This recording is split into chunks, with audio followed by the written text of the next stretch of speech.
பராபரத்திலே வரம் தோன்றி வரத்திலே சிவன் தோன்றி சிவத்திலே சிவன் தோன்றி சக்தியிலே நாதம் தோன்றி நாதத்திலே வெந்து தோன்றி வெந்திலே சதா சிவன் தோன்றி சதா சிவத்திலே ருத்ரன் தோன்றி ருத்ரனிலே அகம் தோன்றி ஆகத்தில் அப்பு தோன்றி அப்பனுடைய வாயு தோன்றி வாயுடைய அக்னி தோன்றி அக்னியில் அன்னம் தோன்றி அன்னத்தில் அண்மையை பட்சிகள் தோன்றப்படும் என்ற காரணத்தினாலே கார காவல் ஒளி காவலன் போரில் என்ற புண்ணிகள் மாற மரங்களைந்து மெதிசி ராம நாமம் என்ற நாமமே என்ற வார்த்தைகளை வீட்டிற்கு பரந்தமனை அனுதம் வணங்கிக் கொண்டே பூலோகம் பொருளோகம் சோழோகம் ஜனலோகம் சத்தியலோகம் அதெல்லாம் இதெல்லாம் சுத்தலம் தாராதலமாக தப்பையிலோகம் என்று சொல்லக்கூடிய லோகத்திற்கும் சென்றவர்கள் சென்றவற்றனை கனப்பிரிய கலகப்பிரிய வினைப்பிரிய பிரம்மபுத்திரன் ஆலா என்ற போல் நாமங்களை சொல்லி அழைத்தாலும் கடந்த காலம் எதிர்காலம் நிகழ்காலம் என்ற முக்காலம் அறிந்து நான் கலகங்களை செய்வதால் என்னை முக்காலம் அறிந்த மனிதர் என்று போட்டப்படுவார்கள். இருந்தாலும் காலையில் எழுந்து கிரமணியில் அமைத்துக் கொண்டு மண்டலம் சொல்லக்கூடிய எட்ட பெருமன் உத்தை கொண்டு பல பதவி கிருமா என்று சொல்லக்கூடிய என்னை சந்தேகம் வருவதை ரசித்து அண்ணாவில் ஆசிரியர் பெற்று உலகத்தை அடைந்து உள்ளேன். நானும் ஒரு நாளைக்கு மேலே ஓரிடத்தை தங்கக்கூடாத சாபத்தை தக்கன் மூலமாக பெற்றவன். இலங்கையின் சாபம் ஏற்படுகின்றால் தனக்கு பெருசாம் அசுரன் இருந்தால் அவன் தேவர்களை முனிவர்கள் மடக்கலை என்னை சுக்கர சென்றார்கள் சொல்லி கேட்டான்.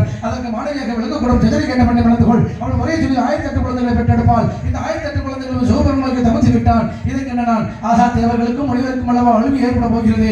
உடனே நாம் சென்று தடுத்து நிறுத்த வேண்டும் என்னை குழந்தைகளை விஞ்ஞான வாழ்வை கெடுத்து அஞ்ஞான வாழ்விற்கு செல்லாதீர்கள் என்ற குழந்தைகளை தடுத்து நிறுத்தினேன். இதற்கு தர்க்க பிரசாதபதி அடை நாரதா 1008 குழந்தைகளை எவ்வாறு பறித்தாயோ இதே போல சிறசானதும் 1008 சுக்ககம்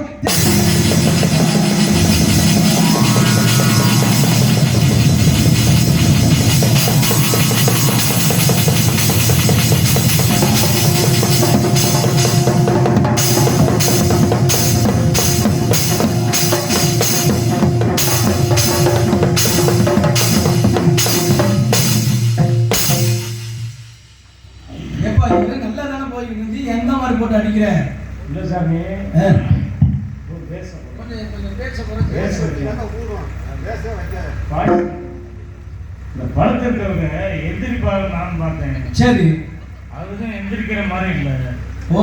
நான் நினைக்கிறேன் கோயில்ல புடி மண்ணு எடுக்க வந்திருக்காருன்னு நினைக்கிறேன்.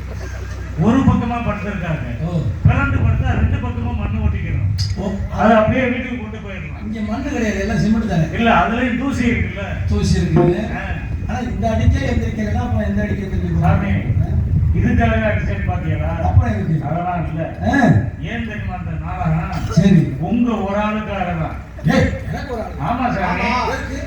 ஏன்னா நம்மள வருஷம் திருவிழா வச்சு சரி நாடகம் வைக்கிறோம். ஆமா வர்ற நாடகம் வரலாம். சரி ஒரு நாளைக்கு ஒரு கலாபம் பண்ணோம்னா 1008 சுக்காரம் வெடிக்கும். ஆமா வெடிக்கும். சொல்லிவிட்டு காசை வாங்கிட்டு ஓடி போயிடுறாங்க.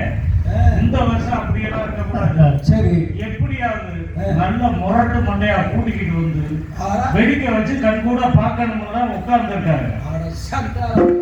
அவங்களுடைய ஆசையை நான் வெளிப்படுத்துறேன். எப்படா வெடிக்கும்? எங்க ஆசை இல்லை. அப்போ என் தலை வெடிக்கணும், அதை பார்த்து நீங்க ரசிக்கணும். எங்க ஆசை இல்லை, அவங்க ஆசையை நான் வெளிப்படுத்துறேன். மனசுக்குள்ள இருக்கிற ஆசை நினைக்கிறத நான் சொல்றேன். அப்படி சொல்லி அவங்களுக்கு எனக்கு சந்தேகத்தை விடுறேன்.